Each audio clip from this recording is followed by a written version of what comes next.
नमस्कार दोस्तों, आरएलबीजी के पॉइंट में आपका स्वागत है। आज का विषय है भौतिकी विज्ञान पार्ट 1। प्रश्न 1। निम्नलिखित में से कौन सा सदिश राशि का उदाहरण है? आपके ऑप्शन है ए गति, बी दूरी, सी वेग, डी तापमान।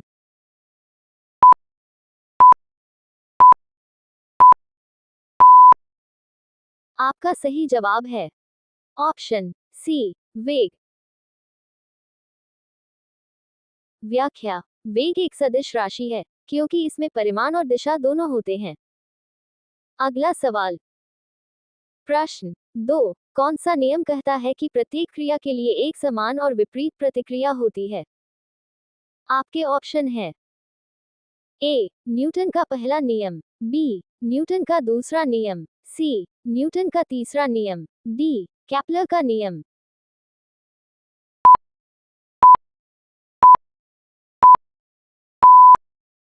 आपका सही जवाब है ऑप्शन सी न्यूटन का तीसरा नियम। व्याख्या। न्यूटन की गति का तीसरा नियम कहता है कि प्रत्येक क्रिया के लिए एक समान और विपरीत प्रतिक्रिया होती है। अगला सवाल।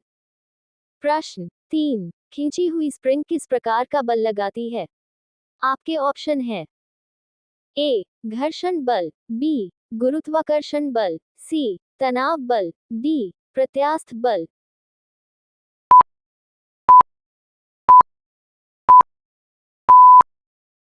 आपका सही जवाब है ऑप्शन डी प्रत्यास्थ बल। स्पष्टीकरण। एक खींची हुई स्प्रिंग एक प्रत्यास्थ बल लगाती है, जो एक प्रत्यानयन बल है, जो स्प्रिंग को उसकी मूल स्थिति में वापस लाने का प्रयास करता है। अगला सवाल। प्रश्न 4। बल का एसआई मात्रक क्या है? आपके ऑप्शन है A newton, B watt, C joule, D pascal.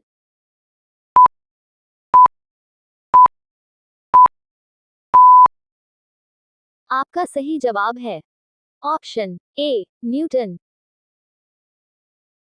व्याख्या। बल की एसआई इकाई न्यूटन है, जिसे 1 किलोग्राम द्रव्यमान को 1 मीटर प्रति वर्ग सेकंड की दर से त्वरित करने के लिए आवश्यक बल के रूप में परिभाषित किया जाता है।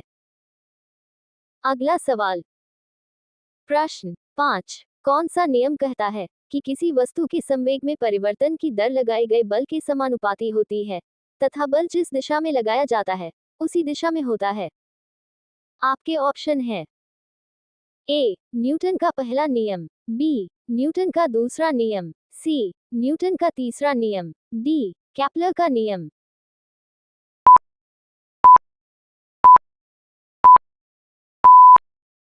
आपका सही जवाब है ऑप्शन बी न्यूटन का दूसरा नियम।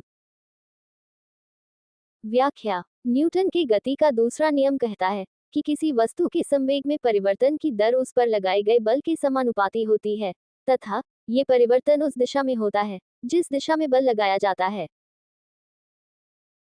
Thanks for watching this video. Like, share and please subscribe this channel.